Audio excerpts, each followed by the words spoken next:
Welcome to reality check. ప్రస్తుతం మనతో ఉన్నారు ప్రముఖ సీనియర్ అనలిస్ట్ పురుషోత్తం రెడ్డి గారు. నమస్తే సార్. నమస్తే అండి. సుప్రీంకోర్టు కీలక వ్యాఖ్యలైతే చేసింది. దేని గురించి అంటే ప్రజల మనోభావాలు దెబ్బతిన్నాయి అంటూ చాలామంది కేసులు వేస్తూ ఉంటారు కదా. అలా వేసేటప్పుడు భావ ప్రకటన స్వేచ్ఛ అనేది ఎక్కువగా జనాలకి ఇస్తున్నారు. అలా ఇవ్వటం వల్ల ఏమవుతుందంటే ప్రతి చిన్నదానికి కేసు వేస్తున్నారు. ఇలా కేసు వేయడం కరెక్ట్ కాదు. అంతేకాకుండా పౌర హక్కుల బాధ్యత కోర్టులు పోలీసులదే అని సుప్రీంకోర్టు తేల్చి చెప్పేసింది. దీని మీద మీ అభిప్రాయం ఏంటి? ఇప్పుడు ఆంధ్రప్రదేశ్లో మనోభావాల చుట్టూ రాజకీయాలు నడుస్తున్నాయి. అంటే మనోభావాలు దెబ్బతినడం అంటే ఆంధ్రప్రదేశ్లో కానీ కొన్ని ప్రాంతాల్లో గతంలో మాకు అధికారంలో ఉన్న వాళ్ళు ఇబ్బంది పెట్టారు కాబట్టి దాన్ని పరిష్కారంగా కోపతాపాలని ప్రదర్శించే పేరుతో తమ ప్రత్యర్థుల పైన టార్గెట్ చేసే రాజకీయాలు ఎక్కువైనాయి. ఇప్పుడు ఉదాహరణకు మనోభావాలు ఎప్పుడు దెబ్బతింటాయి? ఇప్పుడు మీరు ఈ డిబేట్ లో నన్ను ఏదన్నా ఒక చులకన ఒక మాట అంటే నాకు ఇప్పుడు మనోభావాలు దెబ్బతిన్నారు. కానీ ఆంధ్రప్రదేశ్ లో అందుకు భిన్నంగా రేపు మేము అధికారంకి వచ్చినప్పుడు మనోభావాలు దెబ్బతింటుంటాయి. ఇట్లాంటి ధోరణి దీనికి ఏం చూసిందంటే మీ మీద నాకు కోపం ఉంది కాబట్టి ఇప్పుడు మిమ్మల్ని ఏమీ చేయలేను కాబట్టి రేపు నాకు అవకాశం వచ్చినప్పుడు మీ మీద కోపాన్ని తీర్చుకోవడం కోసం మనోభావాలు దెబ్బతిన పెడితే కేసులు పెట్టడం. అంటే మీకు వ్యక్తిగతంగా మనోభావాలు దెబ్బతినడం మీ వ్యక్తిత్వానికి ఎంత నష్టమో నాకు కూడా పౌర హక్కులు అనేది ఉంటాయి. కాబట్టి తప్పు ఎక్కడ చేశారు ఏం చేశారని దానికి సంబంధం లేకుండా రాజకీయ ధోరణులతో కానీ వ్యవహారాలు నడిపితే చాలా ఇబ్బందికర పరిస్థితులు వస్తాయనేది మనకు సుప్రీంకోర్టు ఈరోజు చెప్పింది. అంటే ప్రతి ఒక్కరి హక్కులు ప్రతి ఒక్కరి పౌర స్వేచ్ఛ కాపాడడం అనేది రాజ్యాంగం వ్యవస్థకి ఇచ్చినటువంటి బాధ్యత. అది కోర్టులైనా పోలీస్ వ్యవస్థ అయినా రెవెన్యూ వ్యవస్థ అయినా ఏదైనా సరే. కాంటెంపరీగా ఈ పదం దేనికి వస్తా ఉంది? ఆంధ్రప్రదేశ్ లో ఇప్పుడు మనోభావాలు దెబ్బతినేటట్టు కొంతమంది అరెస్ట్ చేస్తున్నారు. ఎవరు అభ్యంతరకర పాత్ర పోషించినా చట్టబద్ధంగా వాళ్ళు శిక్షించాలి. కానీ మనోభావాలు కేవలం అధికారంలో ఉన్న వాళ్ళకి మాత్రం దెబ్బతినడం, ప్రతిపక్షం వాళ్ళకి రేపు అధికారానికి వచ్చినప్పుడు దెబ్బతినడం అనేది కనిపిస్తుంది. ముఖ్యంగా ఆర్జీవీ విషయంలో ఆయన గతంలో తెలుగుదేశం పార్టీ సంబంధించి లోకేష్ గారు, పవన్ కళ్యాణ్, చంద్రబాబు పట్ల కొన్ని అభ్యంతరకర పోస్టులు అయితే పెట్టాడు. దాన్ని అందరూ వ్యతిరేకిస్తాం. అయితే అప్పుడు చేసిన దానికి ఇప్పుడు మనోభావాలు దెబ్బతింటాయి. అది కూడా మల్టిపుల్ స్టేషన్లో ఒకేసారి దెబ్బతింటాయి. దాని ఆధారంగా కేసు. దీని సుప్రీంకోర్టు ఇట్లాంటి వాటిని దృష్టిలో పెట్టుకొని మనోభావాలు దెబ్బతినే పేరుతో ఇంకొక పౌర హక్కుల్ని దెబ్బతీయకూడదు. కాబట్టి అందరూ ఎవరి హక్కుల్ని వాళ్ళు సస్టైన్ చేసుకోవాల్సిన ఎవరు బియాండ్ లిమిట్స్ దాటితే ఆ మేరకే చట్టబద్ధంగా చర్య తీసుకోవాలనే ధోరణితో సుప్రీంకోర్టు చెప్పింది. ఖచ్చితంగా సుప్రీంకోర్టు చెప్పిన ఈ మాట ఆంధ్రప్రదేశ్ లో జరుగుతున్నటువంటి ఇప్పుడున్న కేసులు వీటికి ఒక పరిష్కారం లభిస్తే మంచిది. అవును, ఈ మధ్య కాలంలో చూసుకున్నట్లయితే వైసీపీ నాయకుల మీద ఎక్కువగా ఇటువంటి మార్పులు అనేవి చూస్తూ ఉన్నాం. అంటే ఎక్కువగా వాళ్ళ మీద కేసులు పెట్టడం అనేది జరుగుతూ ఉంది కదా. దానికి దీనికి లింక్ ఇప్పుడు ఆంధ్రప్రదేశ్ లో జరుగుతున్న పరిణామం ఏంటి? గతంలో వైసీపీ అధికారులప్పుడు కొంతమంది బోర్డర్ లైన్ దాటారు. అది వల్లభనేని వంశీ గారు కావచ్చు, మొన్న అరెస్ట్ అయిన పోసాని కిరళ కృష్ణమోహన్ కావచ్చు, ఇట్లాంటి కొంతమంది బోర్డర్ లైన్ దాటి మాట్లాడారు. ఆ మేరకు ఏ మేరకు వాళ్ళు తప్పు చేశారో ఏ చట్టం ప్రకారం వాళ్ళని అరెస్ట్ చేసి శిక్షించాలో ఆ మేరకే చేయడాన్ని సమాజం తప్పుపట్టదు. కానీ ఇప్పుడు ఏమవుతుంది? కోపం ఒకటి, శిక్ష ఇంకోటిగా మారుతుంది. అప్పుడు అది అభ్యంతరం అవుతుంది. సుప్రీంకోర్టు ఇచ్చిన మార్గదర్శకాలు కానీ చట్టం కానీ ఏం చెప్తుందంటే ఒక వ్యక్తికి 7 సంవత్సరాల లోబడి జైలు శిక్ష పడే సెక్షన్స్ కానీ నమోదయ్యాయనుకోండి, వారికి 60 రోజుల్లో బెయిల్ ఇవ్వాలి. 7 సంవత్సరాలు పైబడి శిక్ష పడే సెక్షన్లకు ఏదైనా నమోదైతే 90 రోజుల్లో బెయిల్ ఇవ్వాలి. 2, అన్నిటికన్నా మించి ఒక కేసులో ఒక పోలీస్ స్టేషన్లో అరెస్ట్ అవుతారు. 60 రోజుల్లో బెయిల్ ఇచ్చేవాళ్ళు కదా, కానీ నాకు 2-3 ఏళ్ళు నిన్ను లోపల పెట్టాలని కోరిక, ఆ కోపం. దాన్ని తీర్చుకోవడం కోసం ఏం చేస్తారంటే వెంటనే ఇది బెయిల్ వచ్చే సమయంలో ఇంకో కేసు పెడతారు, ఆ తర్వాత ఇంకొక పోలీస్ స్టేషన్ పెడతారు, తిప్పుకుంటా ఉంటారు. శిక్షతో సంబంధం లేకుండా శిక్షించడం అంటే బయటికి రానివ్వకుండా. ఇప్పుడు ఆ కేసు ఏమవుతుందో, శిక్ష పడేటప్పుడు శిక్ష పడితే అది ఫైన్, శిక్ష పడుతుందో లేదో తెలియదు, శిక్ష పడకుండానే జైల్లో ఉండడం. ఈ కొత్త ద్వారా వచ్చిన సుప్రీంకోర్టు ఏం చెప్పిందంటే మల్టిపుల్ కేసులు ఒక వ్యక్తి పైన నమోదైనప్పుడు పీటీ వారెంట్లు జారీ చేసి ఎక్కడ అరెస్ట్ అవుతారో అక్కడనే అన్ని విచారణ చేయాలి. ఈ పేరుతో ఎక్కువ రోజులు ఇబ్బంది పెట్టకూడదని సుప్రీంకోర్టు చెప్పింది. తీన్మార్ మల్లన్న తెలంగాణలో బీఆర్ఎస్ ప్రభుత్వం వచ్చినప్పుడు ఇట్లా పెడితే supreme court high court Telangana judge justice Lakshman గారు సీరియస్ గా వార్నింగ్ ఇచ్చి ఇట్లాంటి తీర్పు ఒకటి ఇచ్చాడు. ఇప్పుడు ఆంధ్రప్రదేశ్ లో పోసాని మురళీకృష్ణ పవన్ కళ్యాణ్ పైన కావచ్చు కొన్ని వ్యాఖ్యలు చేశాడు. ఆ మేరకు ఆయన పైన సెక్షన్లు పెట్టండి, ఆయన పైన చర్య తీసుకోండి. కానీ ఏం చేశారు? 15 కేసులు, 15 పోలీస్ స్టేషన్. దీని లక్ష్యం ఏంటంటే ఎక్కువ స్టేషన్లు తిప్పడం. ఇది మంచిది కాదంటాను. ఏ తప్పు చేశారో ఆ తప్పు మేరకు వాళ్ళు శిక్షించండి, తప్పేమి లేదు. కానీ అందుకు భిన్నంగా మన కోపం ఉంది కదా, దాన్ని శిక్షించలేం కదా. కాబట్టి మల్టిపుల్ స్టేషన్లు పెట్టి మల్టిపోర్షన్ తిప్పడం ఇది మంచి పద్ధతి కాదు. ఖచ్చితంగా ఇట్లాంటి ధోరణి ఆంధ్రప్రదేశ్ ప్రభుత్వం మానుకొని తప్పును తప్పుగా చూడండి. ఏ సెక్షన్ ప్రకారం ఏ మోతాదులో శిక్షించాలో ఆ మోతాదులో శిక్షిస్తే ఈ సమస్యలు రాకుండా ఉంటాయి. ఇకపోతే టీడీపీ 43వ ఆవిర్భావ దినోత్సవ వేడుకల్లో సూపర్ 6 ఇంకా అమలు చేయలేము అంటూ చంద్రబాబు నాయుడు ఒక వ్యాఖ్య అయితే చేశారు.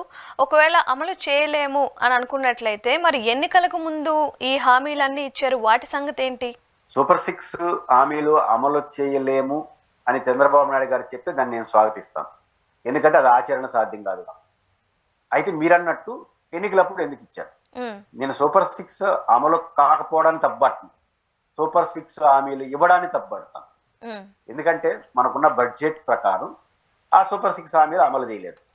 కాబట్టి తెలుగుదేశం పార్టీ ఏదైనా తప్పు చేసింది అంటే ఆచరణ సాధ్యంగానే హామీలు ఇవ్వడం తప్పు, అమలు చేయకపోవడం తప్పు కాదు. ఎందుకంటే మనకున్న బడ్జెట్ పరిధి ప్రకారమే ఏదైనా అమలు చేస్తాం.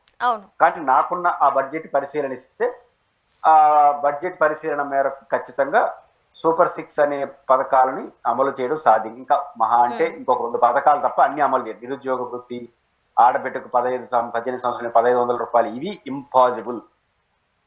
ఈ సంక్షేమ పథకం మీరు గుర్తుంటే ఇప్పుడు పూర్తయిన ఫైనాన్స్ ఇయర్ లో అన్నదాత సుఖీభవ అంటే జగన్మోహన్ రెడ్డి గారు రైతు భరోసా ఇచ్చాడు కదా, దానికి 4500 కోట్ల రూపాయలు కేటాయింది, బడ్జెట్ లో కేటాయించారు. కానీ ఆచరణలో 4 రూపాయలు ఖర్చు పెట్టాలి. కారణం ఏంటి? డబ్బులు లేవు. 17,000 కోట్లు ఇరిగేషన్ కేటాయించారు, 10,000 కోట్లే కేటాయించారు, 10,000 కోట్లు ఖర్చు చేశారు. రేపు కూడా అదే జరుగుతుంది. కాబట్టి ఈ రోజు సూపర్ 6 పేరుతో బడ్జెట్ లో ఇచ్చిన హామీలన్నీ కూడా అమలు కాదు, ఇచ్చింది అమలు కాదు, ఇంకా ఇవన్నీ చాలా ఉన్నాయి. కాబట్టి ఇప్పటికైనా తెలుగుదేశం పార్టీ సిన్సియర్ గా సూపర్ 6 లో సంబంధించి కొన్ని పథకాలు అమలు చేస్తాం, కొన్ని పథకాలు వాయిదేస్తాం, కొన్ని చేయలేము అని నిజాయితీగా చెప్పి మేము ఎన్నికల్లో ఇట్లాంటి హామీలు ప్రజలకు ఇచ్చుండాల్సింది కాదు అనే ఒక మాటగా చెప్తే ప్రజలు విశ్వసిస్తారు. అలా కాకుండా అమలు చేయలేము. కారణం ఏంటంటే జగన్ అమలు చేయడానికి జగన్ అంటే కారణం అవుతాడు. ఆయన ఎన్నికల ముందే చెప్పినాడు, నువ్వు చెప్పిన హామీ అమలు కాదంటే నీ తలకాయ నీకేం తెలుస్తుంది, నాకు అనుభవం ఉంది, అమలు చేస్తామని చెప్పాడు. కాబట్టి జగన్ తప్పు కాదు కదా. పైపెచ్చు అప్పులు ఈరోజు ప్రభుత్వం ఏం చెప్తా ఉంది? అధికారికంగా 7 లక్షల చిల్లర కోట్ల రూపాయలు అప్పులు ఉన్నాయని చెప్పారు. ఎలక్షన్ ముందు మీరేం చెప్పారు? 14 లక్షల కోట్ల అప్పు అన్నారు. 14 లక్షల కోట్లు ఉన్నప్పుడు సూపర్ 6 అమలు చేయగలిగలేంది 7 లక్షల కోట్లు ఉంటే అమలు చేయలేరా? కాబట్టి మీకు తెలుసు. కాబట్టి మీరు ఇచ్చిన హామీలు మీరే బాధ్యత తీసుకోండి. చేయలేని దాన్ని చేయలేని నిజాయితీగా చెప్పండి, అవసరమైతే సంజాయిషి ఇవ్వండి. అప్పుడు ప్రజలు హర్షిస్తారు. కానీ చేసిన దానికి నేను కారణం, చేయని దానికి జగన్ కారణం అంటే ప్రజలు హర్షించరు, అప్పుడు నష్టం వస్తుంది. కానీ ప్రభుత్వం సిన్సియర్ గా ఇప్పుడున్న ఫైనాన్షియల్ సిచ్యువేషన్ లో దీన్ని చేస్తాం, దీన్ని చేయలేమని చెప్తూ చేయకపోవడానికి కారణం ఫైనాన్షియల్ పరిమితులు ఉన్నాయి. కానీ మేము కూడా ఎన్నికల్లో అట్లా ఇచ్చుండాల్సింది కాదు, ప్రజలకు ఆశలు కల్పించాలి. కానీ నిజాయితీగా చెప్తే ప్రజలు హర్షిస్తారు. అట్లా కూడా చేయని దానికంతా జగన్ కారణం అనేస్తే మాత్రం మొత్తానికే మోసం వస్తుంది. తెలుగుదేశం పార్టీ గుర్తిస్తే మంచిది. అంటే ఇంత జరుగుతున్న ఇవన్నీ చూసుకున్నట్లయితే ఆయనకి 40 సంవత్సరాల రాజకీయ అనుభవం అయితే ఉంది. అధికారంలోకి రాకముందు ఈ రాష్ట్రం గురించి, ఈ అప్పుల గురించి, ఈ విషయాలన్నీ ఆయనకి తెలిసే ఉంటాయి కదా. ఇవన్నీ తెలిసి కూడా ఈ సూపర్ 6 అమలు చేస్తాము అని మాట ఇవ్వడం ప్రజలను ఒక రకంగా మోసం చేసినట్లే అవుతుంది కదా. ఇప్పుడు జగన్మోహన్ రెడ్డి గారి అనుభవం 5 సంవత్సరాలు, నాకైతే 0 అనుభవం. ఎలక్షన్ ముందు మేము ఒక పౌర సమాజంగా ఎలక్షన్ కమిషన్ కి ఒక లెటర్ రాశాం. వివిధ రాజకీయ పార్టీలు హామీలు ఇచ్చేస్తున్నాయి, బడ్జెట్ లో లేని అది ఎలక్షన్ రూల్స్ ప్రకారం ప్రజలు ఓటర్లని తప్పుదోవ పట్టించకూడదు. కానీ ఆచరణ సాధ్యంగా హామీలు ఇవ్వడం కూడా తప్పుదోవ పట్టించినట్టే కదా. ప్రతి రాజకీయ పార్టీ ఇచ్చిన హామీలకి బడ్జెట్ కి మధ్య పొంతన ఉండేట్టుగా ఇవ్వాలి, అకౌంటబిలిటీ ఉండే విధంగా ఒక పార్టీలకు నోటీసులు ఇవ్వండి అని మేము లెటర్ రాశాం. అదే నాకు 0 అనుభవం. 0 అనుభవం నాకు 5 ఏళ్ళ అనుభవం జగన్ తెలిసింది, చంద్రబాబు గారు తెలియదా? తెలిసే హామీలు ఇచ్చారు. ఎందుకు హామీలు ఇచ్చారంటే గెలవడం కోసం ఇచ్చినారు. కాబట్టి చంద్రబాబు నాయుడు గారు రాజకీయ అనుభవం దేనికి ఉపయోగించారంటే ఇది ఆచరణలో ఇవన్నీ చేయడం సాధ్యం కాదు, బట్ ఇట్లా ఇస్తే గానీ జగన్ సంక్షేమ పథకాలకు ఒక బ్రాండ్ అంబాసిడర్ మిగిలిపోయినాడు కదా. అవును. ఆ బ్రాండ్ అంబాసిడర్ మిగిలిపోయిన జగన్ తట్టుకోవాలంటే భయపడ్డారు. అంటే నిజానికి జగన్మోహన్ రెడ్డి గారి కన్నా ఎక్కువ హామీలు ఇవ్వకపోయినా జగన్ గారు ఓడిపోయింటే ఈయన గెలుచుంటారు. కానీ మన చెప్పినంత ఈజీ కాదు కదా. చంద్రబాబు గారు కొంత భయంతో జగన్ కన్నా బాగా హామీలు ఇస్తాము, బాగా చేస్తామని చెప్తే ఇంకొంత ఓట్లు వస్తాయని ముందు జాగ్రత్తగా చేశారు. అంటే ఎలక్షన్ లో గెలవడం కోసం హామీలు ఇచ్చారు. గెలిచిన తర్వాత ఆర్థిక పరిస్థితి గుర్తొస్తాను. తెలియకేం కాదు, తెలిసే ఫస్ట్ గెలవాలి, తర్వాత చూద్దామనే పద్ధతిలో వ్యవహరించినట్టుగా నాకు అనిపించింది. అవును. స్థానిక సంస్థల ఎన్నికల్లో 50 సీట్లుంటే 40 సీట్లు వైసీపీ వశం అయ్యాయి. వైసీపీ చేజిక్కించుకుంది. అంటే ఈ రకంగా చూస్తే అప్పుడే కూటమి ప్రభుత్వం మీద వ్యతిరేకత మొదలైనట్లేనా? నిజానికి నిన్న జరిగినటువంటి MPP, ZPTC chairman, vice MPP ఎన్నికల్లో వైసీపీ గెలుపు అసలు గెలిపే కాదు. అలాంటి గెలిపే దాన్ని అసాధారణ గెలుపుగా తెలుగుదేశం చేసి పెట్టింది. ఎందుకంటున్నానంటే ఎంపీటీసీలు, జెడ్పీటీసీలు, మున్సిపల్ కార్పొరేటర్లు ఎలా గెలుస్తారు? పార్టీ సింబల్తో గెలుస్తారు. అవును. వాళ్ళు ఓటర్లు కాదు, ప్రజలేసిన ఓట్లు కాదు. ఒక పార్టీ తరపున గెలిచిన కార్పొరేటర్, ఒక పార్టీ తరపున గెలిచిన జెడ్పీటీసీ ఎవరికి వేస్తారు? వాళ్ళ పార్టీకి వేసుకుంటాడు. కాబట్టి ఇట్లా 50కి 50 వైసీపీ గెలుచున్నా కూడా సాధారణంగా ఉంటుంది. మీ పార్టీ వాళ్ళు మీకు వేసుకున్నారే, మాకేం తెలియదు అని చెప్పుకోవాల్సింది. ఈ తెలుగుదేశం పార్టీ వాళ్ళు వైస్ డిప్యూటీ మేయర్లు, వైస్ చైర్మన్లు ఎన్నికల్లో నానా హడావుడి చేసి వాళ్ళకు ఓట్లు లేకపోయినా వైసీపీ వాళ్ళకు 4 లాక్కొని ప్రజాస్వామ్య పద్ధతులు భిన్నంగా ప్రవర్తించిన కారణంగా చేసిన అలా హడావుడి గందరగోళం వల్ల దీన్ని కూడా అట్లా చేస్తారేమో అనే వాతావరణం వచ్చిన నేపథ్యంలో వైసీపీ వాళ్ళు ఫెరోషస్ గా నిలబడంతో ఇది విజయంగా మారిపోయింది. అంటే సాధారణంగా చూడాల్సిన విజయాన్ని ఒక అసాధారణ విజయంగా తెలుగుదేశం శాసకుల వల్ల వచ్చింది. కాబట్టి ఈ రోజు ఏమైపోయింది, మీరు అన్నారు కదా, తెలుగుదేశం పార్టీ గెలిచిన 10 నెలలకే అయిపోయింది వైసీపీ అనే పరిస్థితిలో ఇంకా మళ్ళీ వైసీపీ గెలిచిపోతుందనే వాతావరణం వచ్చేసి దీనికి స్ఫూర్తి కారణం తెలుగుదేశం పార్టీ రాజకీయంగా చేసుకున్న తప్పిదం. వాళ్ళ మానాన్న మీ పార్టీ ఇప్పుడు కడప జెడ్పీటీసీ చైర్మన్ ఎన్నిక జరిగినప్పుడు అప్పుడున్న మాధవి గారు, శ్రీనివాసరెడ్డి గారు ఏం చెప్పారు? అవునయ్యా, వాళ్ళకున్న మొత్తం జెడ్పీటీసీలు వాళ్ళే గెలిచారు కాబట్టి మేము ఎందుకు పోటీ చేయడం అని ఉత్తరా చెప్పారు. అట్లే కానీ రాష్ట్ర వ్యాప్తంగా వాళ్ళ జెడ్పీటీసీలు వాళ్ళ కార్పొరేటర్లు వదిలేస్తుంటే అది సాధారణ గెలుపుగా ఉంటుంది. మీరు అనవసరంగా దాంట్లో దూరడం, వాళ్ళు 4 లాక్కోవడం, గొడవ చేయడం, గందరగోళం చేయడం వల్ల దీని వ్యతిరేకంగా పోరాడి వైసీపీ గెలవడం ఇది ప్రజా విజయంగా మారిపోయింది. పార్టీ విజయంగా మారాల్సింది ప్రజా విజయంగా మారిపోయింది. వైసీపీకి 10 నెలల్లోనే ఇంకా మళ్ళీ జగన్ గెలిచిపోయినాడు, ఇంకా అయిపోయింది తెలుగుదేశం పనే వాతావరణం వచ్చింది. ఇది పూర్తిగా తెలుగుదేశం పార్టీ రాజకీయ తప్పిదం. ఆ రకంగా జగన్మోహన్ రెడ్డి గారికి తెలుగుదేశానికి థ్యాంక్స్ చెప్పాలి. 10 నెలలకే మళ్ళీ జగన్ గెలిచిపోయిన వాతావరణం తెచ్చుకున్నారు. ఇప్పటికంటే తెలుగుదేశం పార్టీ వాళ్ళు గెలిచిన వాళ్ళు గెలుచుకుంటారని వదిలేస్తే ఇంకా సాధారణ విజయంగా ఉంటుంది. దాంట్లో దూరితే ఇట్లాంటి పరిస్థితులు వస్తాయి. అంతేకాకుండా వాలంటీర్ వ్యవస్థ మీద కూడా చంద్రబాబు నాయుడు గారు ఒక కామెంట్ చేశారు. ఇక మీద వాలంటీర్ వ్యవస్థ ఉండే అవకాశం లేదు అని చెప్పారు. మరి అలా అనుకున్నట్లయితే ఎన్నికలకు ముందు చూసుకుంటే 10,000 జీతం పెట్టి మిమ్మల్ని వాలంటీర్స్గా తీసుకుంటామని చెప్పి వాళ్ళని నమ్మి మోసం చేసినట్లే కదా. దీని మీద మీరేమంటారు? వాలంటీర్ల సిస్టమ్ ఇంకా కొనసాగదన్న విషయం ఈ రోజు చెప్పడం కాదు, అందరికీ తెలుసు. ఎందుకంటే వాలంటీర్స్ 5,000 నుంచి 10,000 అంటే జగన్మోహన్ రెడ్డి గారు 5,000 ఇది 10. అంటే చంద్రబాబు గారు ఏమనుకున్నారంటే వాలంటీర్లందరినీ జగన్మోహన్ రెడ్డి గారు నియమించారు కదా. మీకు గుర్తుంటే ఎలక్షన్ ప్రాసెస్ స్టార్ట్ అయినప్పుడు వాలంటీర్ల పైన ఒక పెద్ద వివాదం వచ్చింది. అంటే సంక్షేమ పథకాలు ఇంటింటికి అందించే క్రమంలో వాలంటీర్లు అందిస్తే జగన్ గుర్తొస్తాడని దాన్ని ఆపిచ్చే కేసేశారు. నిమ్మగడ్డ రమేష్ కుమార్ గారు లాంటి వాళ్ళు కేసేసి వాలంటీర్లని ఈ ఎలక్షన్ జరిగే రోజులు సంక్షేమ పథకాలు ఇంటింటికి అందించకూడదు అన్నారు. అప్పుడు పెద్ద అలజడి వచ్చేసింది రాష్ట్రంలో. ఆ రకంగా వాలంటీర్లు 50 మందికి ఒకరు ఉంటారు, వాళ్ళకి ప్రజా సంక్షేమ పథకం వాళ్ళే ఇచ్చారు, మమ్మల్ని తీసేసినారు, మమ్మల్ని దూరం చేశారనే బేస్తో ప్రతి ఓటర్కి వెళ్ళేమన్నా ఇలా చెప్పేసి మనల్ని ఓడిస్తారేమో అనే భయం తెలుగుదేశానికి పట్టుకుంది. దానివల్ల ఏం చేసినారు, వాలంటీర్లను కొనసాగిస్తాం, జగన్ 5,000 ఇచ్చా నేను 10,000 ఇచ్చేస్తానని చెప్పేసినాడు. అంటే ఈ భయానికి ఇచ్చేసినాడు, వాళ్ళకి తెలుసు అది కొనసాగించండి. కాబట్టి ఖచ్చితంగా వాలంటీర్ వ్యవస్థ కొనసాగరు. ఆ ఎలక్షన్ పీరియడ్ లో వాళ్ళు ఏమైనా వ్యతిరేకంగా పనిచేస్తారు ఏమన్న ఆశతో భయంతో లేదు ఊరికే కొనసాగిస్తామంటే నమ్మరు కదా.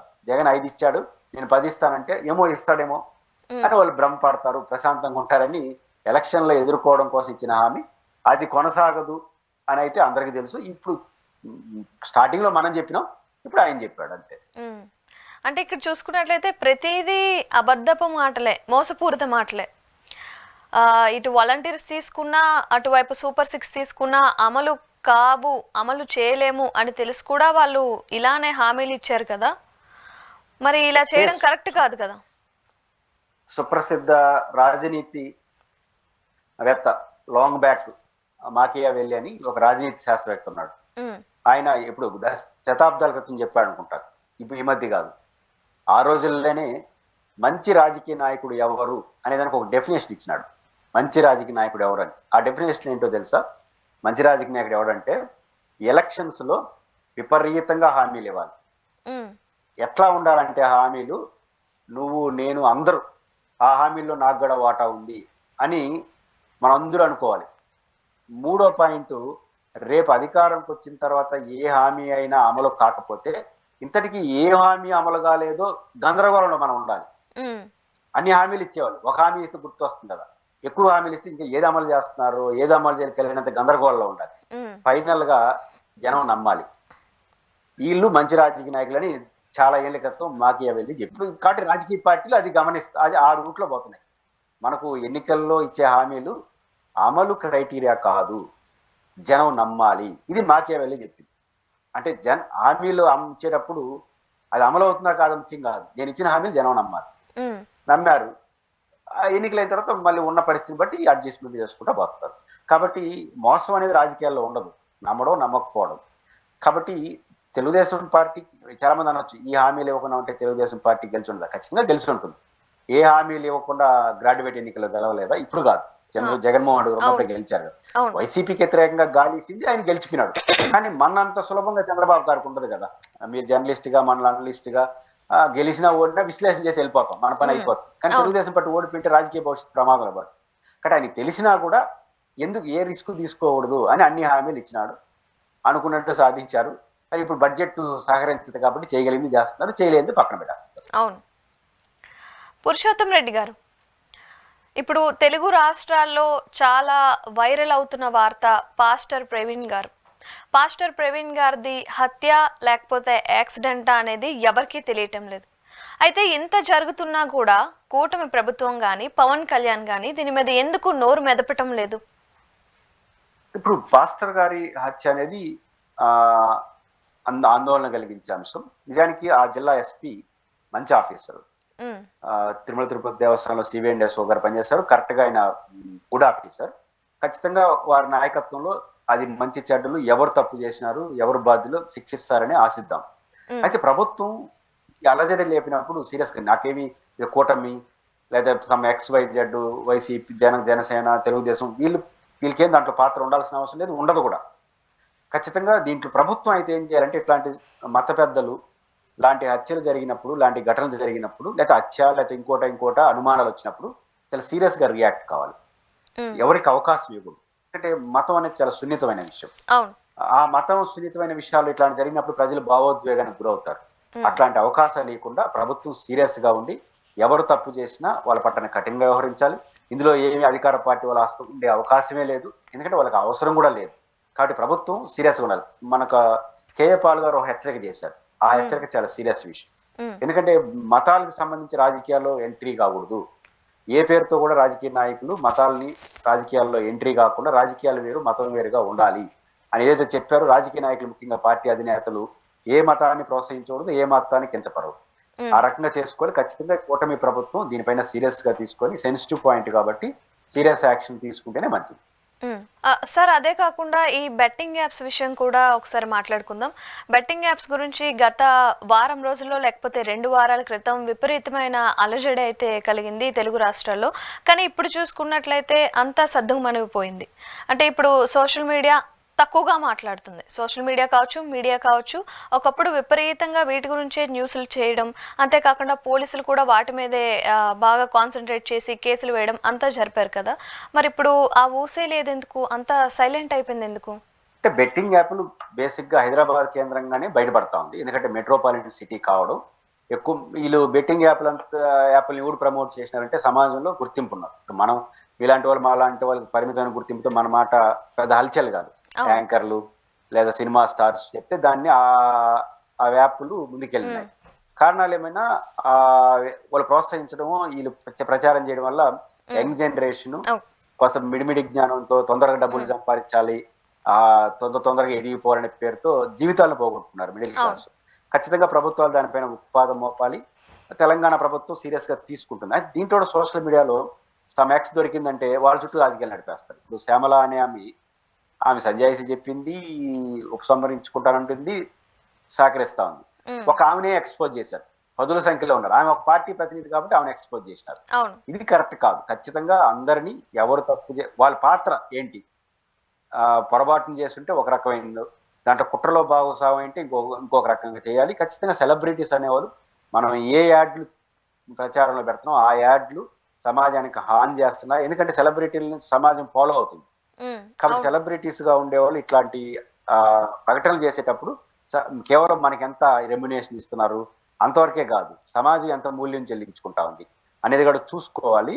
చూసుకొని బ్యాలెన్స్ కూడా ఇప్పుడు ఖచ్చితంగా ఇప్పుడు జరిగే ఈ విచారణ వాళ్ళకి ఒక హెచ్చరికగా భవిష్యత్తులో ఉత్తరోత్తర ఎవరు కూడా ఇట్లాంటి యాప్లు ప్రోత్సహించకుండా ఉండే విధంగా కఠినమైన చర్యలు తీసుకుంటేనే మంచిది. హైదరాబాద్ కేంద్రం ఎందుకంటే మెట్రోపాలిటన్ సిటీ కాబట్టి వీళ్ళందరూ ఆడనే ఉంటారు, ఈ సెలబ్రిటీస్ అందరూ. ఆ హెడ్ క్వార్టర్ కాబట్టి ఆడ బయటపడింది. సహజంగా కొన్ని రోజులు ఇది అయిపోయిన తర్వాత పోలీసులు యాక్షన్ తీసుకున్న తర్వాత అవసరం తీరిపిన తర్వాత ఈ సోషల్ మీడియా పట్టించుకోదు, కానీ పోలీసులు దాన్ని సీరియస్ గా తీసుకుని ఎక్కడో ఒకసారి ముగింపు పలికితేనే మంచిది. Okay, thank you so much sir. ఇది ఇవాళ రియాలిటీ చెక్. చూస్తూనే ఉండండి ఈహా టీవీ.